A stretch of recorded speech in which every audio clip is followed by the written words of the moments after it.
આવનાર સમયમાં હિમાલય પીગળી જશે આ અમે નથી કહેતા, પરંતુ એક રિસર્ચમાં ચોંકાવનારો દાવો થયો છે। આ દાવા મુજબ હિમાલય ઓગળશે, હિમાલયમાંથી નીકળતી નદીઓના પાણી સુકાઈ જશે, જંગલો પૂર્ણ થઈ જશે, માણસોને ભૂખે મરવાનો વારો આવશે। આ બધી સંભાવના બિહામણી છે। જો આ રિસર્ચ સાબિત થાય ત્યારે હિમાલય કેમ પીગળી જશે, કયા રિસર્ચના આધારે આ દાવો થયો છે, આવો જોઈએ આ ખાસ અહેવાલમાં। એક દિવસ આ દુનિયાનો વિનાશ થવાનો છે, બધું બરબાદ થઈ જશે। આવી વાત દરેક વ્યક્તિએ તેના દાદા દાદી, નાના નાનીના મોઢે સાંભળી હશે।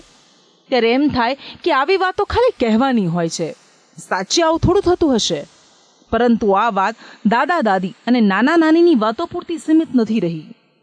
વિશ્વમાં વર્ષોથી વૈજ્ઞાનિકો રિસર્ચ કરતા આવ્યા છે અને તેમના જે દાવા છે તે દુનિયાનો વિનાશ થશે તે દિશા તરફ જ કરવામાં આવ્યા છે। એક હોલિવૂડની ફિલ્મ રિલીઝ થઈ હતી અને તેનું નામ હતું 2012। આ ફિલ્મ રિલીઝ થઈ હતી વર્ષ 2009માં, જેમાં દુનિયાનો વિનાશ થશે તે વિષયને આવરી લેવાયો હતો। તે બાદથી આ વિષય પર ચર્ચા ખૂબ થતી આવી છે। ત્યારે આજે વાત કરવી છે ભારતમાં થતા ક્લાઇમેટ ચેન્જની। અહીં દુનિયાના વિનાશની તો વાત નથી કરવી, વાત હિમાલય પીગળી જશે તેના દાવાની કરવી છે। એક દાવા મુજબ વર્ષ 2023 અત્યાર સુધીના ઇતિહાસનું બીજા નંબરનું સૌથી ગરમ વર્ષ છે। નિષ્ણાંતોના મત મુજબ ક્લાઇમેટ ચેન્જ માનવજાત માટે સૌથી મોટો પડકાર છે। હિમાલય પર તેની વિપરીત અસર જોવા મળી રહી છે। છેલ્લા અનેક વર્ષોમાં હિમાલયના ગ્લેશિયર પીગળ્યા છે। ત્યારે એક નવું સંશોધન કરવામાં આવ્યું છે, જેના મુજબ ક્લાઇમેટ ચેન્જને કારણે હિમાલય પર ગરમી વધી રહી છે। જો 3 ડિગ્રી સેલ્સિયસ પણ તાપમાન વધી જશે તો હિમાલયનો 90% ભાગ એક વર્ષ સુધી સૂકો રહેશે।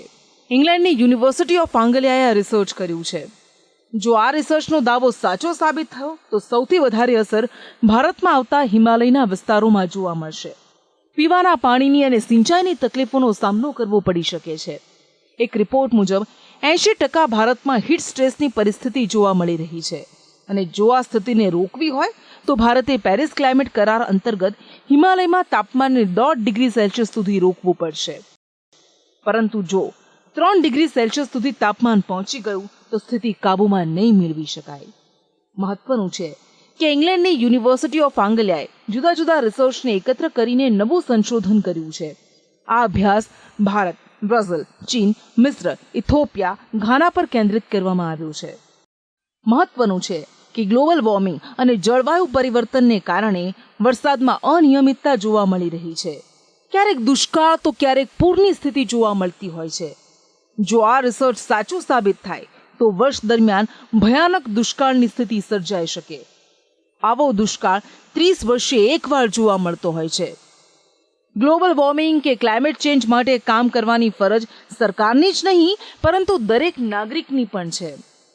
પર્યાવરણની જાળવણી માટે જે શક્ય પગલાં લઈ શકાય તે લેવા જોઈએ। સ્પેશિયલ રિપોર્ટ સંદેશ ન્યૂઝ।